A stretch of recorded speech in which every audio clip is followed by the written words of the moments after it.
오늘 우리에게 주시는 하나님의 말씀은 시편 119편 8절 말씀, 우리 함께 봉독하도록 하겠습니다. 시작. 내가 주의 율례들을 지키오리니 나를 아주 버리지 마옵소서. 아멘. 오늘은 시편 119편 8절 말씀을 중심으로 하여서 신자의 버림받음이라고 하는 제목으로 하나님의 말씀을 전하도록 하겠습니다. 여러분, 우리가 사랑하는 사람 혹은 정든 사람 혹은 가족들과 이별하는 것은 우리 안에 무척 힘든 일입니다. 예를 들어서 애인과 헤어지고 혹은 가족들과 떨어져서 지내고 친구들과 이별하고, 물론 이제 어쩔 수 없는 상황이라고 할지라도 그 기간은 무척 힘이 들지요. 그러나 때로는 이것보다 더 힘든 순간이 닥쳐오는데 그것은 일방적으로 이별을 통보받았을 때 혹은 버림받았을 때에 무척 더욱더 힘듭니다. 우리 신앙생활 할 때도 이와 비슷할 때가 있는데요, 하나님과의 관계에서 이와 비슷한 일들을 우리가 겪게 됩니다. 하나님께서 나를 버리신 것만 같고, 하나님께서 나를 외면하신 것만 같고, 하나님께서 나를 거절하신 것만 같은 그런 우리 시기를 겪게 됩니다. 그래서 우리는 그럴 때에 죄에 넘어지기도 하고 신앙생활의 활력을 잃어버릴 때도 있고요, 하나님의 뜻대로 살고자 하나 그렇게 살지 못하는 그러한 시기를 겪게 됩니다. 그러면 우리는 왜 이와 같은 영적 침체를 겪게 될까요? 그 이유는 무엇일까요? 성경에는 하나님께서 우리를 버리셨기 때문에 그렇다라고 이렇게 말씀하고 있습니다. 오늘 읽은 8절 말씀을 보면 이 점을 우리에게 얘기해 주고 있습니다. 우리가 지난주에는 7절 말씀을 통하여서 하나님의 의로우신 판단에 대하여서 우리가 배웠습니다. 하나님께서 이 세상과 우리를 대하실 때에 매우 의로우시다라고 하는 사실이죠. 그래서 하나님의 법은 매우 의롭고 공의롭고 정의롭고 공평하다라고 하는 것을 다뤘습니다. 그리고 시인은 이와 같은 하나님의 의로우심, 의로운 하나님의 율법과 판단을 찬양할 것이라고 선언하였던 것이죠.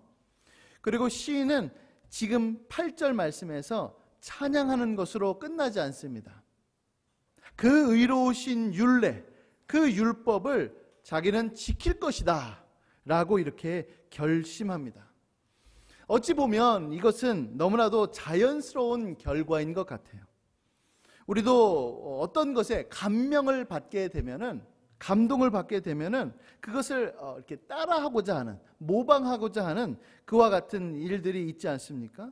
그게 어떠한 사람의 인격이 될 수도 있겠고, 혹은 어떤 사람이 입는 옷, 이런 패션 같은 것도 있을 수가 있겠어요.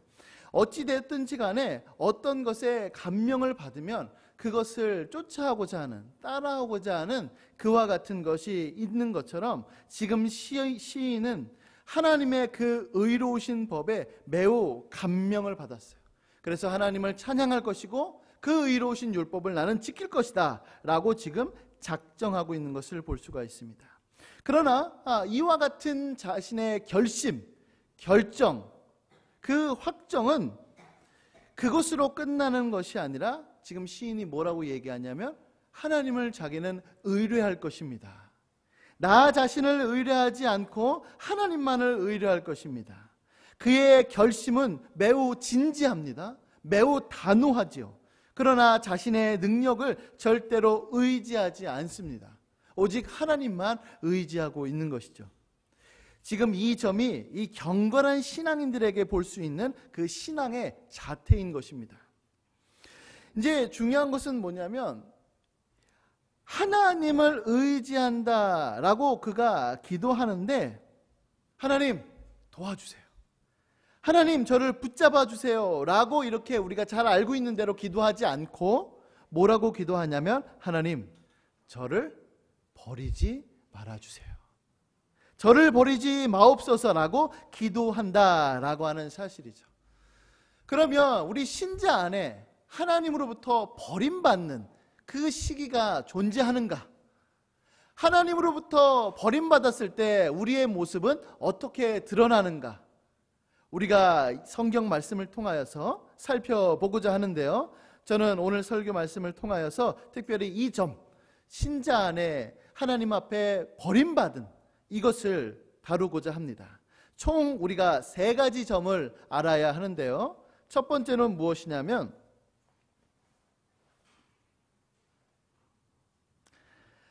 하나님께서 버리신다라고 하는 말의 의미를 우리가 알아야 합니다. 성경에는 하나님께서 우리를 버리셨다라고 하는 표현이 자주 등장합니다. 매우 자주 등장해요. 주보 안쪽에 보면 시편 22편 1절 말씀에 이와 같이 나옵니다. 내 하나님이여, 내 하나님이여, 어찌 나를 버리셨나이까? 어찌 나를 멀리하여 돕지 아니하옵시며 내 신음하는 소리를 듣지 아니하시나이까? 라고 이렇게 고백을 하죠. 또 시편 81편 12절 말씀에도 이렇게 나와 있는데요. 한번 같이 읽어보겠습니다. 시작. 그러므로 내가 그의 마음을 완악한 대로 버려두어 그의 임의대로 행하게 하였도다. 네, 여기서뿐만 아니라 하나님께서 우리를 버리셨다라고 하는 그 말씀은 성경에 매우 자주 등장합니다. 그러나 우리는 이 버림받은 것에 대하여서 2가지로 구분해서 우리는 살펴보아야 하는데요. 첫 번째는 무엇이냐면 잠시 버림받는 것과 또 하나는 완전히 버림받는 겁니다. 첫 번째, 잠시 버림받는다라고 하는 사실은 우리 신자에게 해당이 돼요.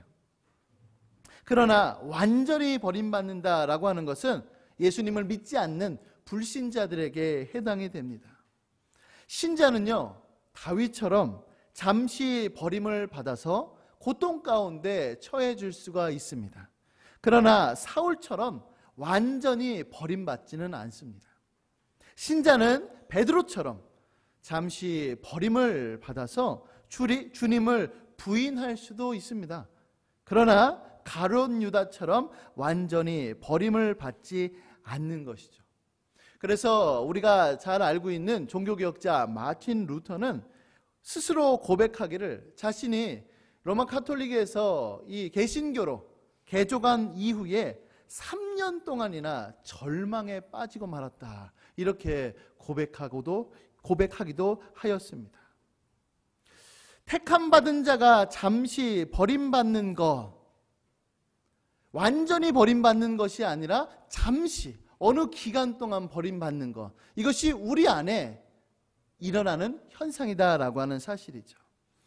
자, 그러면 잠시 버림받는 이 택함받은 자가 받는 이 버림받음은 또 2가지 측면을 우리가 살펴볼 수가 있습니다. 첫 번째는 무엇이냐면 부분적으로 버림받는 거예요. 그것은 완전히 버림받는 것이 아니고 어떤 부분만 구원받는 거죠. 버림받는 거죠. 구원받는 게 취소되는 것은 아닙니다.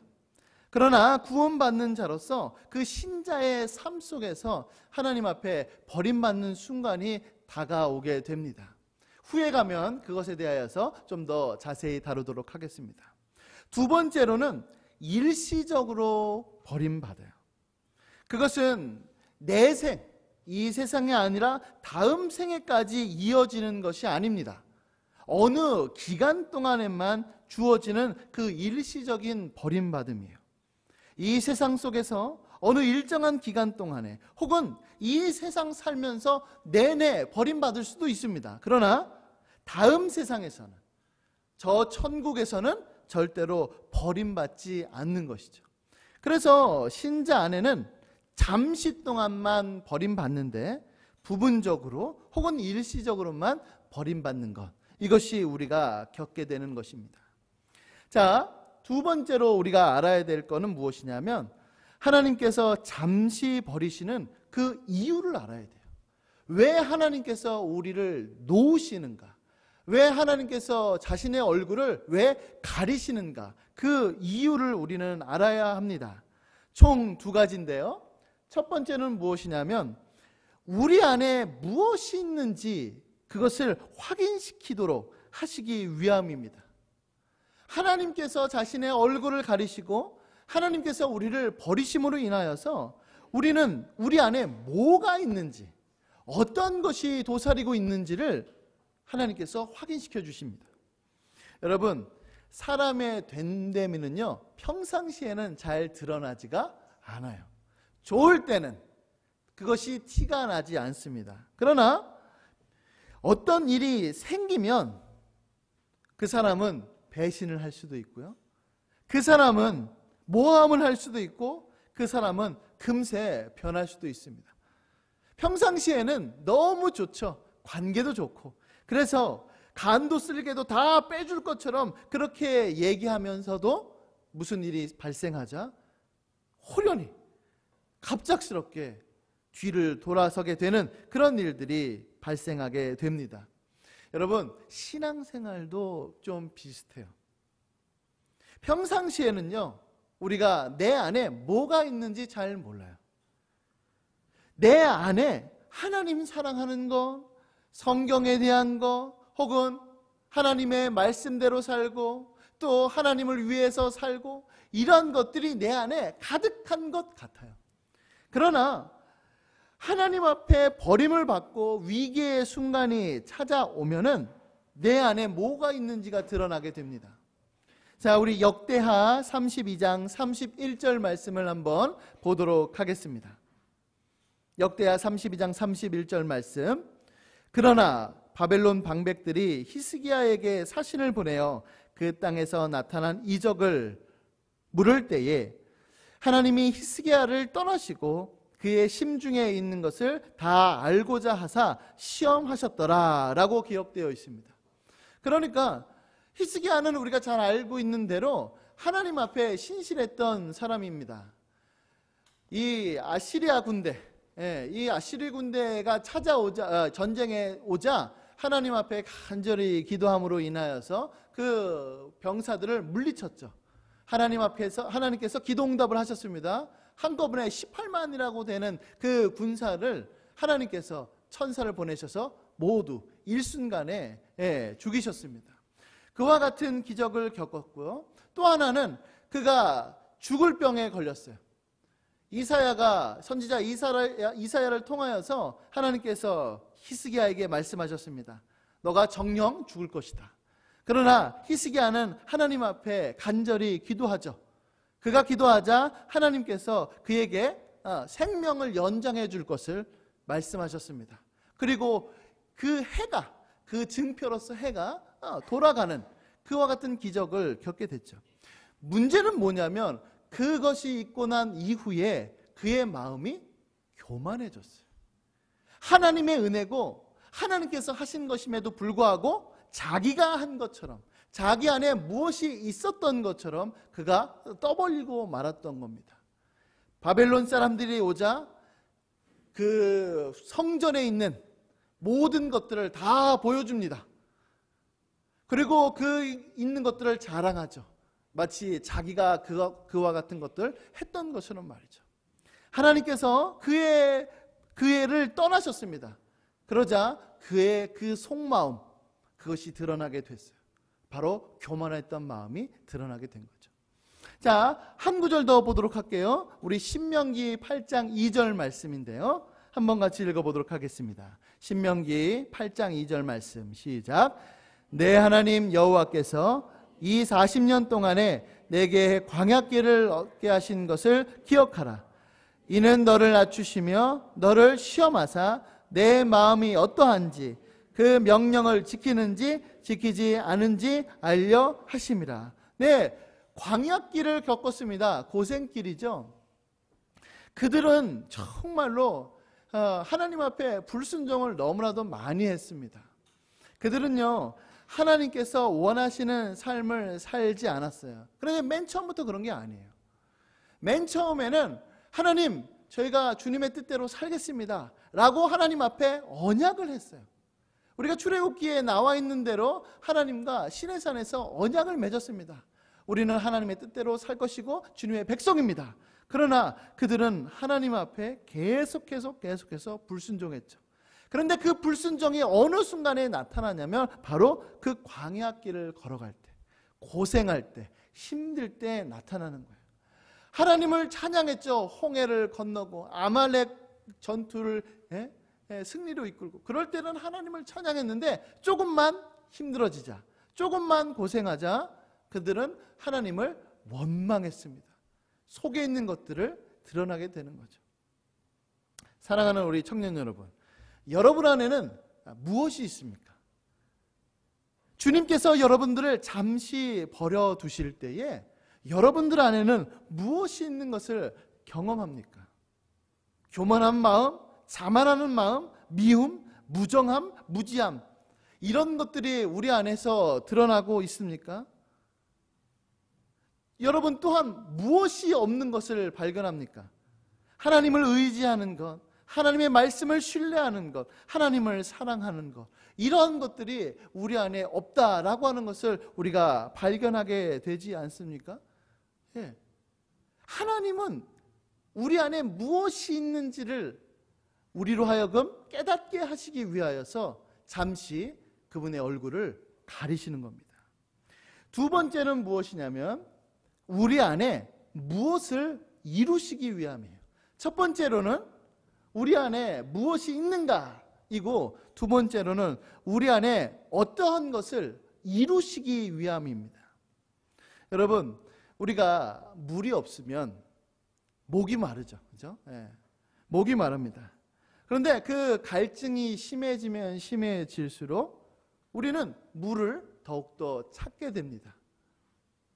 마찬가지로 하나님의 그 부재 상황, 하나님께서 얼굴을 가리시고 하나님께서 우리를 떠나실 때에 우리 안에서는 자꾸 무엇을 발견하게 되냐면 하나님을 찾고 하나님을 더욱더 간절히 구하게 되더라라고 하는 사실이죠.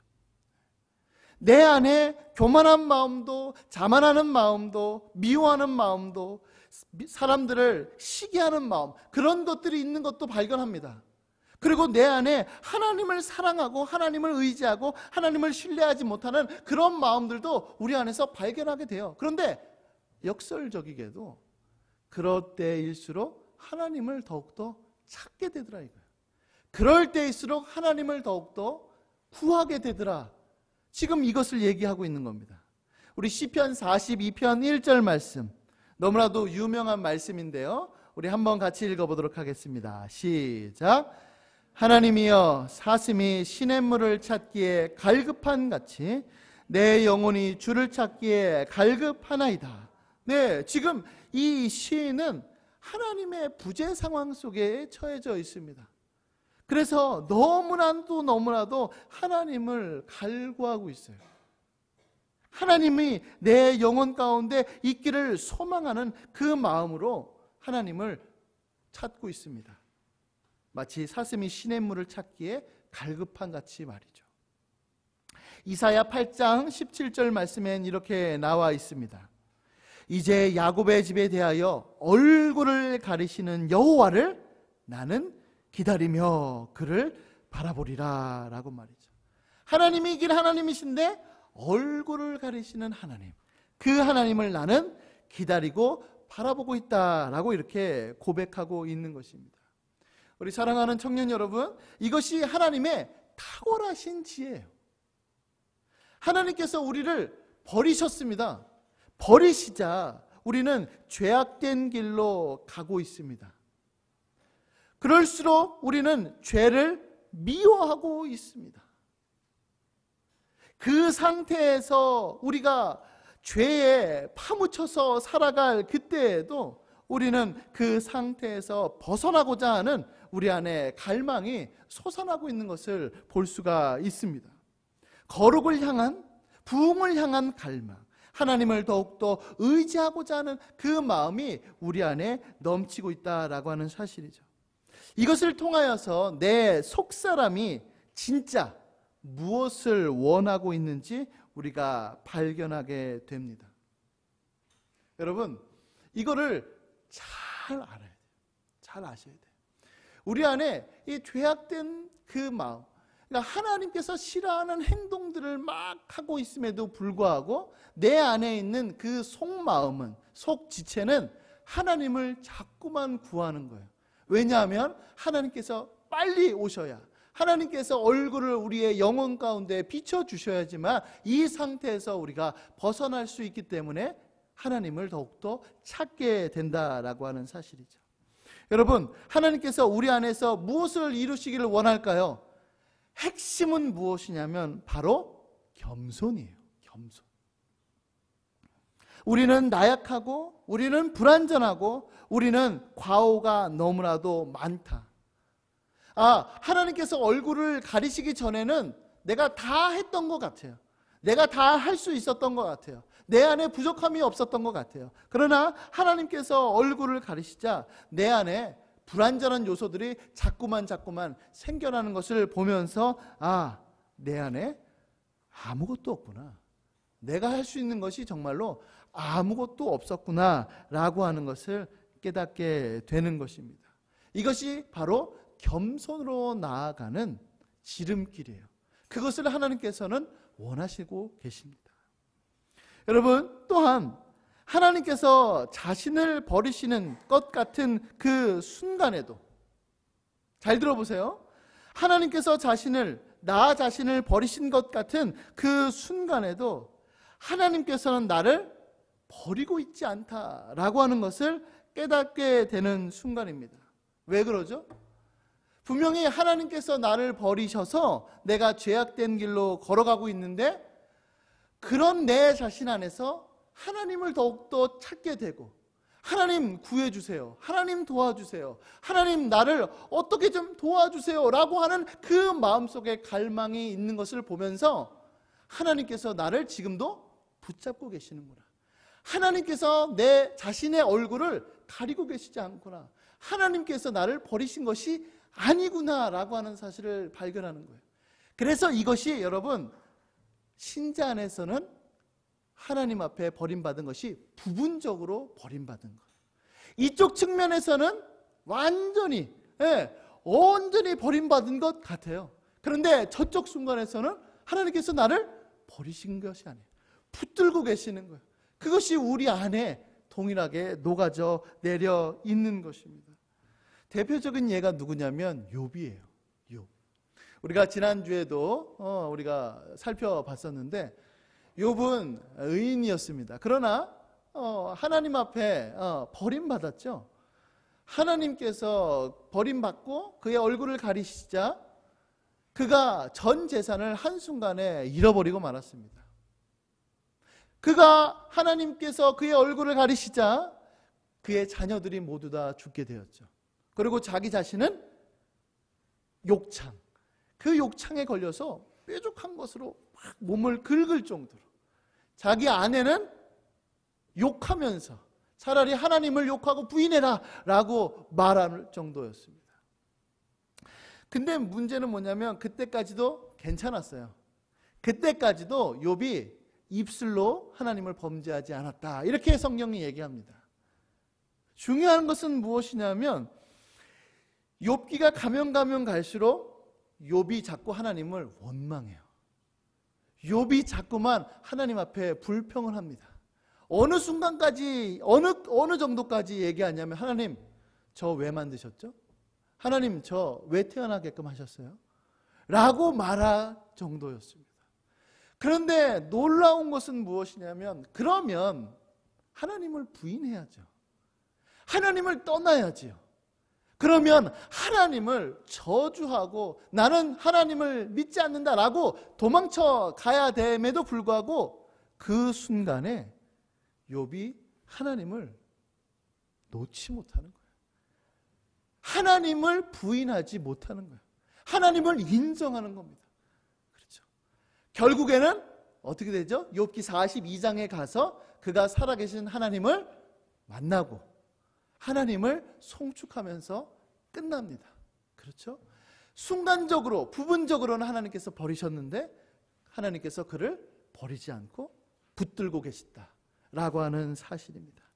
그래서 여러분, 우리가 잘 알고 있는 어거스틴이라고 하는 유명한 초대 교부는 이렇게 얘기했는데요. 주보 안쪽을 보시길 바랍니다.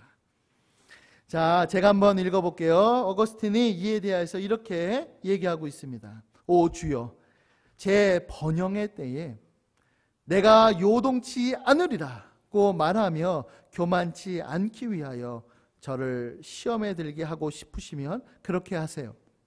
그러나 너무 오래도록 버려두지는 마옵소서. 주께서 저로 하여금 주님의 도움이 없이는 아무것도 못한다는 것을 알게 하시려고 저를 그렇게 버려두신 것이라면 아주 버리지는 마옵소서. 아주 버리시면 저는 망할 수밖에 없습니다. 주님께서 선한 의도로 저를 그렇게 버려두심으로 저로 강하게 하셨음을 저는 알고 있습니다. 주께서 제게 얼굴을 돌리시면 저는 그로 인하여 괴로움에 처하게 되나이다. 오, 저를 죽음에 이를 정도까지는 저를 버리지 마옵소서. 지금 이 어거스틴이라고 하는 사람이 이 시편 말씀을 잘 설명해 주고 있는 것입니다. 자, 마지막 세 번째로는요, 우리는 하나님께서 잠시 버리셨을 그때에 우리가 취해야 할 그 자세를 우리는 알아야만 합니다. 첫 번째는 무엇이냐면 우리는 결단코 낙심해서는 안 됩니다. 우리는요, 패할 수 있습니다. 우리는 죄에게 질 수도 있고 사탄에게 질 수도 있습니다. 어쩌면 영적 싸움에서의 패배는 이 세상에 살아가는 동안에 어쩔 수 없는 그 필연적인 결과일 수도 있어요. 그런데 이제 문제는 무엇이냐면 패배했다고 해서 패배 의식에 사로잡혀서는 절대로 안 된다라고 하는 사실입니다. 여러분, 전쟁에서 군인에게 중요한 것은 두 가지인데요. 첫 번째로는 훈련이 필요해요. 얼마만큼 군인이 훈련을 잘 해왔느냐가 굉장히 중요하죠. 그러나 또 하나 중요한 것은 무엇이냐면 사기예요. 사기. 아무리 훈련을 잘 받은 군인이어도 그 승리에 대한 확신, 그것이 없으면요 전쟁터에 나아가는 것이 매우 두렵습니다. 그 승리가 없으면은 매우 패배하게 될 경우들이 매우 많아요. 우리는 지금 죄와 전쟁 중에 있다라고 하는 것을 우리는 기억해야만 합니다. 잊지 말아야 돼요. 우리가 싸우는 싸움은 혈과 육에 속한 싸움이 아니지요. 우리는 죄와 싸워야 되고 사탄과 싸워야 되고 그 어둠 속에 있는 영적 존재들과 우리는 싸워야 하는 그 군인들입니다. 그러므로 우리는 정말로 해도 안 되나 보다. 가망이 없나 보다. 나는 하나님의 뜻대로 살아가는 것이 정말로 안 되나 보다. 맨날 실패하나 보다. 라고 하는 그런 패배의식 속에서, 그런 절망감 속에서 내 영혼을 휘감고 있을 그때에 우리는 그것을 극복해야만 합니다. 마치 시편 42편 5절 말씀과 같이요. 우리 한번 같이 읽어보도록 하겠습니다. 시작. 내 영혼아, 내가 어찌하여 낙심하며 어찌하여 내 속에서 불안해하는가? 너는 하나님께 소망을 두라. 그가 나타나 도우심으로 말미암아 내가 여전히 찬송하리로다. 아멘. 여러분, 시인은 지금 뭐라고 얘기하냐면 어찌하여 내 속에서 불안해하는가요? 자꾸 나만 바라보면, 내 안에만 바라보면 실망할 수밖에 없고 낙심할 수밖에 없고 낭망할 수밖에 없습니다. 왜요? 가능성이 없으니까. 그러나 하나님께 소망을 두라. 하나님을 바라보라. 하나님께 내 모든 것을 다 맡기고 의뢰하라 라고 한다면은 그가 도우심으로 말미암아 하나님을 찬송하게 될 것이다 라고 시인이 고백하고 있는 것이죠. 여러분, 저는 이제 사역하면서 가끔씩 좀 안타까운 일들이 있는데 이런 것들이 있어요. 뭐냐면 공동체 안에 가끔씩 이러한 나쁜 전염병과 같은 그러한 것들이 퍼지게 되는데, 목사님 우리 교회는 안 됩니다. 목사님 우리 모임은 안 되나 봐요. 하나님께서 함께하여 주셔도 안 됩니다 라고 하는 말들을 서스럼없이 할 때가 있습니다. 그와 같은 절망감은요, 매우 전염병처럼 삽시간에 퍼집니다. 그래서 우리의 마음속의 의욕을, 우리의 마음속에 하고자 하는 그 열망을 자꾸만 갉아먹게 돼요. 선한 영향력은 좀처럼 잘 퍼지지 않지만 그 나쁜 영향력은 삽시간에 퍼지고 맙니다. 여러분, 제가 무슨 긍정적인 마인드를 가져라 라고 이렇게 얘기하는 것이 아닙니다. 제가 말씀드리고자 하는 것은 무엇이냐면, 하나님께서 함께 하시면 가능하다. 하나님께서 지금 이 순간에 있으면 그것은 문제가 되지 않는다 라고 하는 그 믿음, 그 믿음에 우리가 닻을 내려놔야 돼요. 우리 안에서 자꾸만 발견하려고 하니까 안 되죠. 소망이 없죠. 가능성이 없습니다. 그러나 하나님, 무엇이든지 원하시는 대로 그 뜻대로 하시는 그 하나님께 소망을 두면 무엇이든지 가능하게 됩니다. 그래서 선지자 하박국은 하박국서 3장 17절부터 18절까지 이렇게 외치고 있습니다. 비록 무화과 나무가 무성하지 못하며 포도나무에 열매가 없으며 감람나무에 소출이 없으며 밭에 먹을 것이 없으며 우리의 양이 없으며 외양간에 소가 없을지라도 나는 여호와로 말미암아 즐거워하며 나의 구원의 하나님으로 말미암아 기뻐하리로다 라고 말이죠. 여러분, 이 하박국 선지자는 언제 쓰임받았던 인물이냐면 바벨론이 이스라엘 백성들한테, 이스라엘에 쳐들어오기 바로 직전에 쓰임받았던 선지자예요. 그가 하나님 앞에 계시를 받습니다. 어떤 계시를 받냐면, 이 나라가 멸망할 것이다. 이 나라가 멸망할 것이다. 하나님, 그게 가능합니까? 왜 그런 일들이 일어납니까? 하나님께서 하시는 그 모든 일들이 과연 의로우십니까? 라고 그가 하나님 앞에 호소하죠. 그러나 하나님께서는 말씀하십니다. 내가 하는 행동들은 모두 다 의롭고 내가 한 것들은 모두 다 공의로운 판단이다. 그러면서 결국에는 이 하박국 선지자도 그것을 시인하며 고백하며 인정합니다. 그러고 난 이후에 이 말씀을 고백하는 거예요. 하나님께서 이스라엘 백성들이 이 죄악된 길에 있자 바벨론이라고 하는 그 민족을 들어서 이들을 징벌하실 때에 그 징벌하는 수준이 단순히 무슨 종아리에 회초리 치는 그 수준이 아니라 수많은 백성들이 다 피 흘려서 다 죽고 성읍들이 다 회파되고 자기가 갖고 왔던 농작물들이 다 허물어지고 그러한 모든 그런 폐허가 되는 그 순간에도 하나님께서 함께 하시며 하나님께서 우리와 함께 하시고 동행하시고 우리를 떠나시지 않는다라고 한다면은 그 구원의 하나님으로 말미암아서 나는 기뻐할 것이다. 왜죠? 하나님께서 계시면 그 황폐했던 그 순간에도 다시금 회복될 거거든요. 다시금 솟게 될 거거든요. 지금 하박국 선지자는 그것을 노래하고 있는 것입니다. 그러므로 여러분, 우리는 결단코 낙심하면 안 돼요. 내 자신을 바라보면서 환경을 바라보면서 낙심해서는 안 됩니다. 두 번째는 무엇이냐면 하나님의 약속의 말씀을 붙들고 우리는 간구해야만 합니다. 여러분, 하나님께서 우리를 버리시는 것은요, 완전히 버리시는 것이 아니다라고 말씀을 드렸습니다. 잠시 동안만 우리를 버려두시는 것이죠. 이사야서 54장 7절부터 8절 말씀은 이렇게 말씀하고 있습니다. 내가 잠시 너를 버렸으나 큰 긍휼로 너를 모을 것이요 내가 넘치는 진노로 내 얼굴을 내게서 잠시 가리웠으나 영원한 자비로 너를 긍휼히 여기리라. 내 구속자 여호와께서 말씀하셨느니라. 또한 하나님의 약속은요, 결단코 택자들을 완전히 버리지 않는다라고 말씀하고 있습니다. 시편 89편 32절부터 34절에는 이렇게 말씀하고 있습니다. 우리 한번 같이 읽어볼까요? 자, 시작.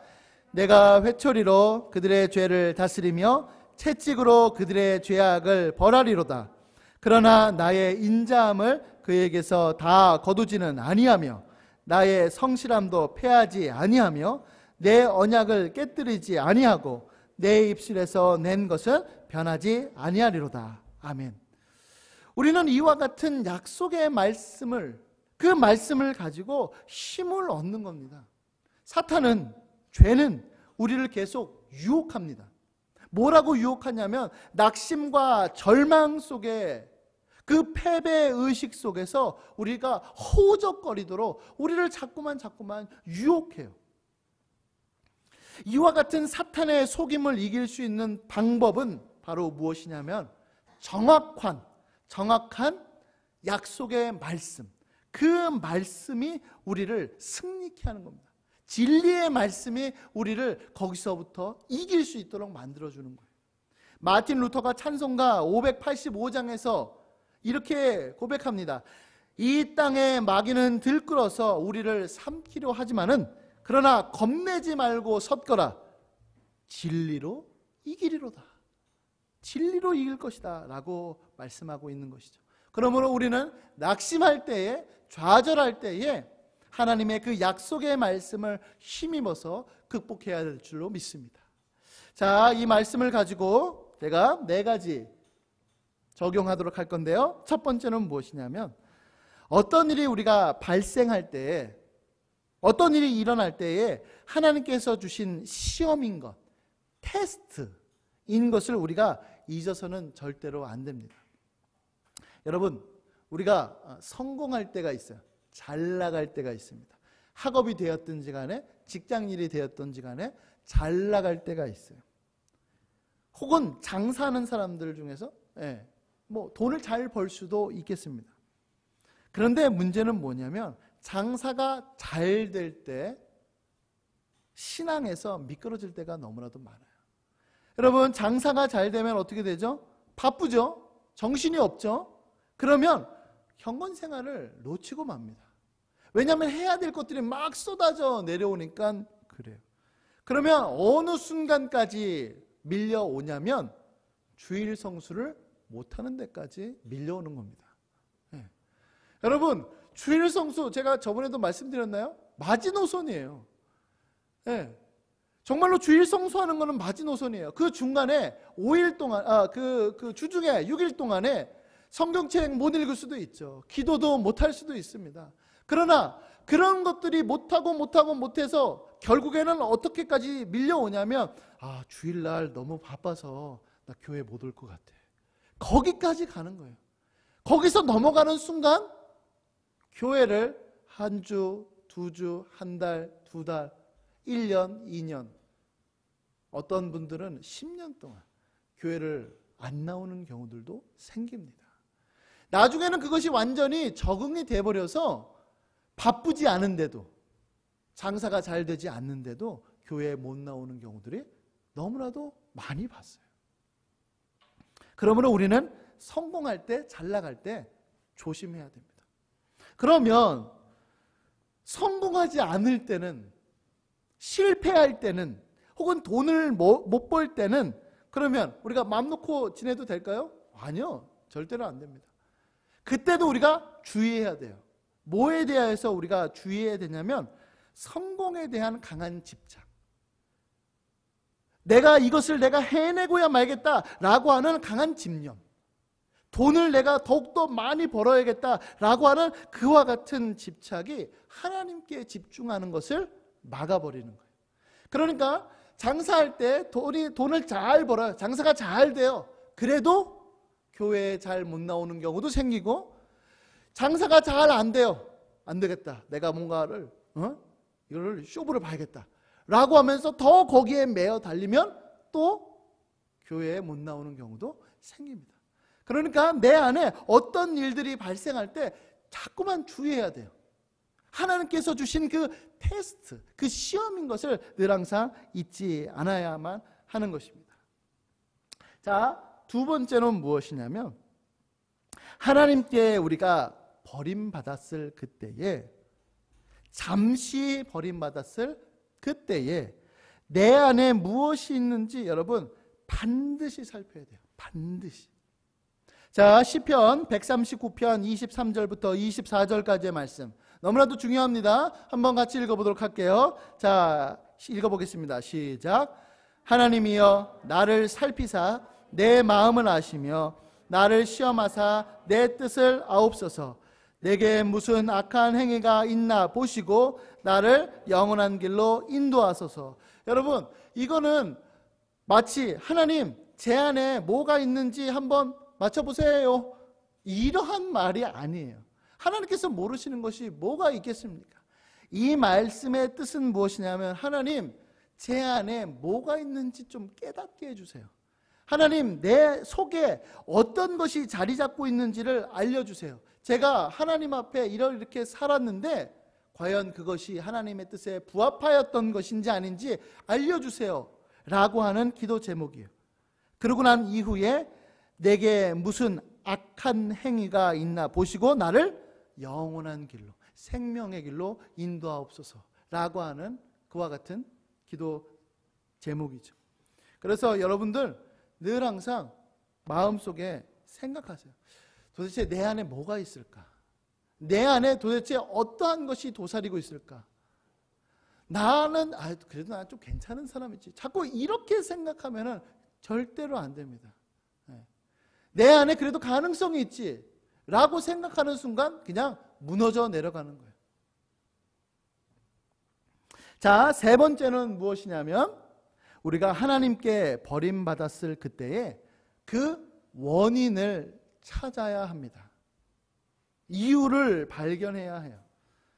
여러분, 하나님께서 우리를 버리시는 이유는요, 모두 다 우리가 헤아릴 수는 없습니다. 왜 하나님께서 그분의 얼굴을 가리실까? 잘 몰라요. 신비입니다. 그러나 우리가 대부분의 경우는 어떤 경우가 많냐면 우리의 죄 때문에 그래요. 우리의 허물 때문에 그래요. 이사야서 59장 2절 말씀에는 이렇게 나와 있습니다. 오직 너희 죄악이 너희와 너희 하나님 사이를 갈라놓았고 너희 죄가 그의 얼굴을 가리어서 너희에게서 듣지 않으시게 함이니라 라고 말이죠. 여러분, 특별히 고질병 있죠? 반복해서 저지르는 죄가 있을 겁니다. 저도 모르고 주변 사람들도 모르고, 그러나 여러분과 하나님만 아는 그 죄악됨이 있을 거예요. 그것을 끊어버려야 돼요. 그렇게 하지 않으면 하나님의 그 나타나심이, 하나님께서 그분의 얼굴을 그렇게 가리심이 벗어나지 않습니다. 그래서 하나님께서는 자꾸만 우리에게 무엇을 요구하시냐면 회개하고 돌이켜라. 그럴 때에만 내가 너희들을 만나주겠다라고 약속하시는 겁니다.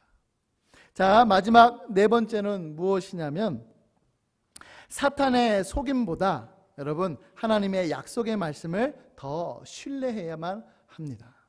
사탄은요, 여러분들에게 어떻게 해서든지 죄를 짓게 만들어요. 그런데 죄를 짓고 여러분들이 그 영적 싸움에서 실패할 그때에 사탄은 거기서 만족하는 것이 아니라 더 이상 일어나지 못하도록 아예 짓밟아 버리는 거예요.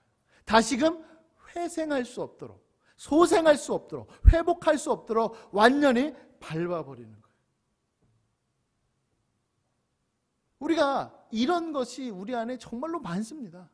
신앙생활을 함에 있어서 그냥 1년, 2년, 10년 동안 하나님을 원망하면서 혹은 하나님 앞에 실망하면서 하나님을 부인하면서 떠나는 그런 경우들이 너무나도 많아요. 참 표현하기는 그렇지만 우리가 거리에 보면은 일상적인 생활을 못 하시는 분들이 종종 있죠. 이제 교회에도 매주 찾아오세요. 나이 드신 분들은 이제 어쩔 수 없습니다. 그런데 진짜 흔히 얘기하는 대로 사지가 멀쩡해요. 사지가 멀쩡함에도 불구하고 일을 하지 않는 거예요. 1년, 2년 됐을 때는 회복할 수도 있는데 그것이 너무 오랜 시간 동안에 되면은 일하기를 싫어요. 어떤 경우까지 있냐면 밥을 잘 안 먹어요. 밥도 잘 안 먹어요. 그냥 술로 인생을 허비하는 경우도 너무나도 많습니다. 사탄이 우리의 신앙생활을 그렇게 짓이겨 버리는 거예요. 밟아버리는 거예요. 아이고 뭐 이렇게 살아도 괜찮은데 뭐 아유 지금 내가 조금 활력이 없고 아유 내가 지금 뭐 그래서 그렇지 교회 나오잖아. 아이고 그래도 여기 앞에 나오잖아. 뭐 봉사도 하고 뭐 이 정도면 됐지. 그렇게 사탄이 우리의 그 영적인 마음을 어둡게 만드는 것입니다. 그것을 우리는 주의해야 하는 것이죠. 그러나 그 사탄의 그 계획에 절망시켜버리는 그것을 우리가 생각해서는 안 되고 우리는 이것 지금 이 상황, 이 상태가 정상이 아니다 라고 하는 것을 여러분 우리는 생각해야 합니다. 여러분 지금 우리가 지금 살고 있는 이 지금 상태 왜 성경에서 타락 전의 상태를 기록하고 있는 줄 아십니까? 그것은 바로 무엇이냐면 우리가 지금 현재 이 상태가 정상이 아니라고 하는 것을 알려주기 위함이에요. 지금 이 상태가 평범하거나 혹은 원래 이렇거나 이러한 상태가 아니다. 우리는 그거보다 더 높은 상태에 있었다. 죄로 인하여서 타락하였고 그것으로 인하여서 서로가 싸우고 미워하며 전쟁과 기근과 핍박이 있는 것이다. 우리가 죽는 것은 원래 있었던 것이 아니고 죄로 인한 것이다 라고 하는 것을 알려주기 위함이죠. 그러므로 여러분 내가 갖고 있는 지금 신앙의 상태가 정상이라고 생각하면 절대로 안 돼요. 이것을 극복하고 이것을 이겨내고 이것을 하나님 도와주시옵소서, 이것은 정상이 아닙니다, 회복시켜 주시옵소서 라고 우리가 달려나가야 됩니다. 그럴 때에 하나님의 약속의 말씀, 하나님께서 우리를 도와주시겠다, 하나님께서 잠시 동안만 너희를 버려두신 것이다 라고 하는 그 약속의 말씀을 붙잡고 우리가 나아가야지만 그 패배의 삶을 살아가지 않는 것입니다. 우리 사랑하는 청년 여러분, 지체 여러분, 하나님께서 여러분들을 잠시 버려두실 때가 있습니다. 하나님께서 하나님의 그 얼굴을 가리실 때가 있습니다. 이유가 무엇인지 우리가 모를 때도 있고 우리가 죄를 저질러서 그럴 때도 있습니다. 그러나 그럴 때 우리가 기도하는 것은 무엇이냐면 하나님, 저를 아주 버리지 마시고 잠시 동안만 버려주세요. 하나님, 제 안에서 이루실 것들이 있으시죠. 저로 하여금 겸손케 하여 주시고 저로 하여금 강하게 하여 주시고 저로 하여금 죄를 짓지 않고 하나님만 매달리도록 하나님께서 이루시려고 하시는 것이지요. 잠시 동안만 도와주세요. 그렇게 해주세요. 그래서 하나님의 율법을, 하나님의 율례를, 하나님의 뜻을 이루면서 살 수 있도록 도와주세요. 이렇게 나아가는 우리 청년들 될 수 있기를 예수님의 이름으로 간절히 소원합니다.